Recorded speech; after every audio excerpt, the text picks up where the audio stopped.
Debido al entrampamiento, solo el 10% de mujeres peruanas que ha sufrido algún lamentable episodio de violencia sexual recibe el llamado kit de emergencia por parte del Ministerio de Salud.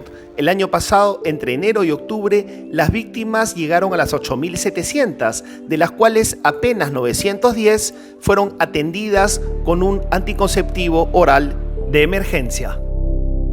En los tópicos de emergencia del Ministerio de Salud tenemos un kit de emergencia para violencia sexual. Donde la paciente viene y ha sido violentado sexualmente, tenemos para brindarle la píldora del día siguiente. El Fondo de Población de la ONU resalta que las cifras de violencia sexual seguidas de embarazo en el Perú son aterradoras y que se encuentran entre las más altas del planeta. Y estas son cifras de las instituciones del Estado de Perú. Aproximadamente entre enero y septiembre de este año han habido no menos de 16.000 denuncias de violencia sexual a través de los centros de emergencia Mujer.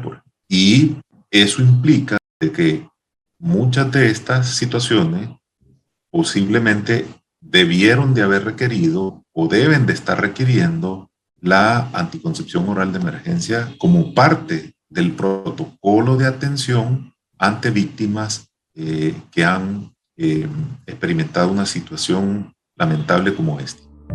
Esto ocurre porque desde el 2009, el anticonceptivo oral de emergencia, mejor conocido con el nombre de píldora del día siguiente, importante política pública de derechos sexuales y reproductivos que involucra los derechos de millones de mujeres, niñas, adolescentes y adultas, está bajo el asedio de grupos religiosos fundamentalistas. El ejemplo más claro es una acción de amparo presentado por la ONG Alas Incompodenda, concedida en el Tribunal Constitucional, que desde hace más de 12 años impide al Estado repartir el anticonceptivo oral de emergencia, a pesar de que se siguió vendiendo en las farmacias privadas, perjudicando de manera discriminatoria a los sectores menos favorecidos. Fíjate, la anticoncepción oral de emergencia sirve cuando una persona ha tenido una relación sexual no protegida para el embarazo. Y eso ocurre en muchas circunstancias en la vida de la gente. Entonces, por ejemplo, que le falla el método, que se rompe el condón, que definitivamente tuvo una relación hasta casual y que no la pensó. Entonces, para esas personas sirve justamente la anticoncepción oral de emergencia. Si nosotros tuviéramos al alcance que esto fuese inclusive distribuido como una cuestión, digamos, absoluta, como un método más de manera gratuita, tendríamos la posibilidad justamente de evitar gran parte de los embarazos no deseados. Y los abortos consecuentes. Por supuesto, ¿tú sabes cuál es el porcentaje de mujeres que recurren al aborto en el país? El 19%. No es poca cosa, porque existen muchas otras razones por las cuales las mujeres recurren, digamos, a esta práctica. Lo que no podemos olvidar es que cuando hay un insumo que puede reducir su impacto, no debería estar prohibido, ¿no? El argumento era el efecto supuestamente abortivo de la píldora, dado que, según su versión de parte y sin presentar un sustento científico riguroso de respaldo, la acción anticonceptiva recaía en el óvulo fecundado, cuando, según los fundamentalistas, la vida humana ya se había iniciado. Esta hipótesis, sin embargo, ya ha sido completamente descartada por la ciencia, incluyendo la Organización Mundial de la Salud, tal como nos lo explica el médico ginecólogo Alfredo Guzmán. Este es lo que sucede cada mes en una mujer normal, donde 0 es este día, la mitad del ciclo es el día 14 o 15 y acá se produce la menstruación el día 28. Durante las primeras semanas del ciclo, ¿no?, va creciendo uno de estos folículos dentro del ovario. Y llega un momento que a mitad de ciclo, en coincidencia con el pico de esta hormona, hace que se produzca la ovulación. Si no se produce ovulación, no puede haber fertilización o fecundación. Así hayan miles o millones de espermatozoides alrededor. Tiene que producirse esto.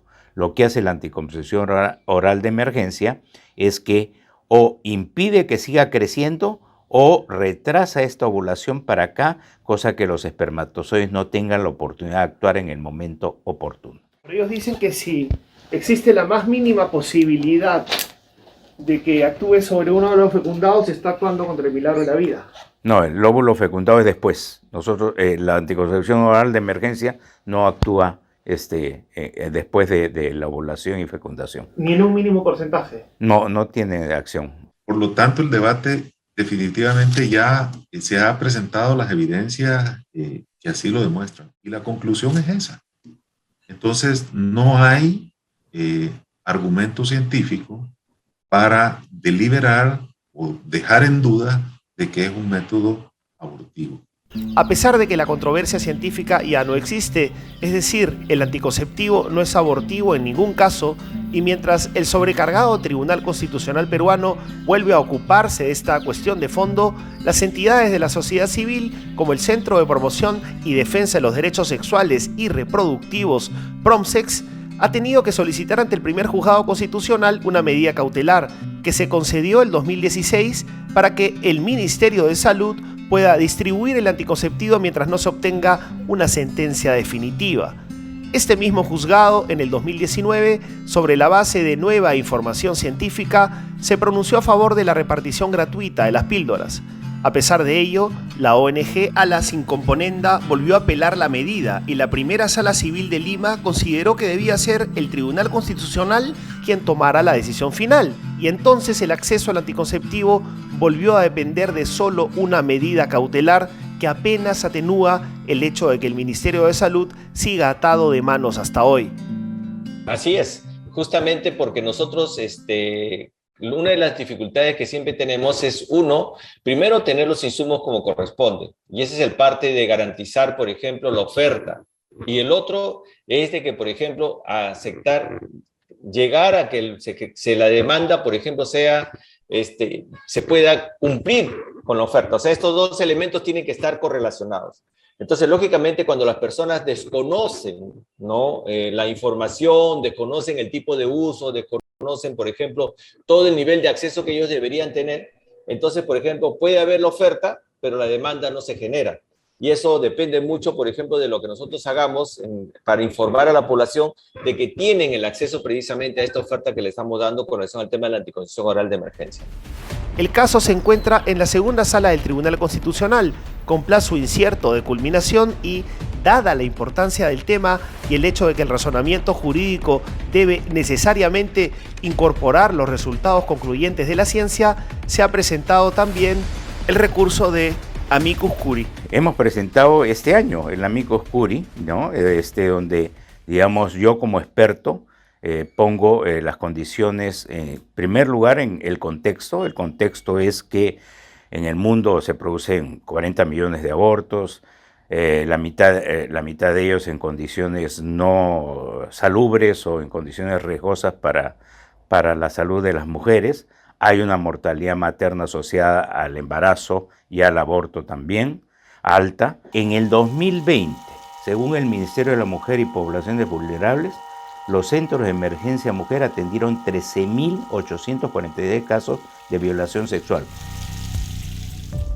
Ante la situación, es urgente que sea el Pleno del Tribunal Constitucional quien se pronuncie lo antes posible para que esta importantísima política pública se pueda implementar en todo el territorio nacional y así estar al alcance de millones de mujeres. De toda la región, solo Honduras y el Perú siguen entrampados en esta discusión. Es por esto que desde la sociedad civil, el Ministerio de Salud y las Naciones Unidas hay consenso en solicitar al Pleno del Tribunal Constitucional que permita desarrollar con contundencia esta política pública.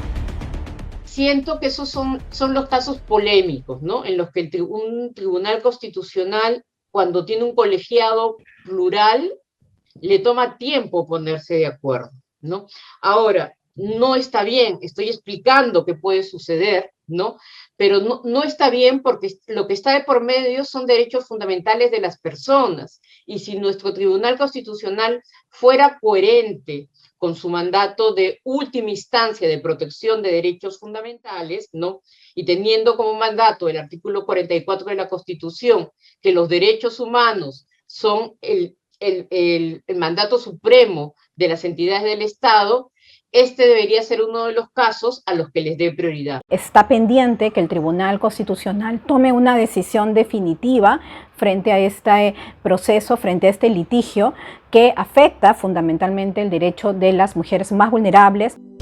Mientras tanto, las cifras de violencia sexual hacia las mujeres peruanas siguen aumentando y el Ministerio de Salud solo actúa al 10% de su capacidad, situación alarmante y atentatoria contra los derechos humanos de millones de mujeres.